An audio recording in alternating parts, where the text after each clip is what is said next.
1000 подписчикka 100 ta samarasida olaymiz degandek, qani boshladi. Samaras challenge'imiz bugun 5-kun. Kech bo'lishi. Yo, to'xtanglar. 1 daqiqa. Nimaga menga aytmadinglar? Bu obunachini ko'paytirish yo'li juda oson ekan-ku. 100 minglab obunachini 1 oy, 2 oyda qo'lingizda bitta bolg'a, mix yoki samarizma to'plashingiz mumkin ekan. Nimaga biz shuncha ovora bo'lib kitob o'qishimiz, qanaqadir matnlarni tarjima qilishimiz, ingliz, boshqa tillardan olib, sun'iy intellekt yordamida matn holiga, ssenariy holiga keltirishimiz kerak ekan. Bu yo'li juda oson ekan-ku. To'g'rimi? Endi sizlarga bir qo'shtirnoq ichida challenge. Kommentariy yozinglar. Ular bunaqa qilyapti, biz noodatiy ish qilamiz. Nima ish qilaylik?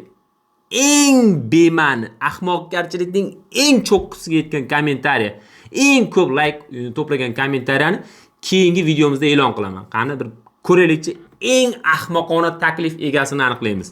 Eng ahmoqona bo'lsin, jinnicha taklif bo'lsin. Biz bu orqali jinnilikning eng cho'qqisini aniqlashimiz kerak. Challenge ketdi.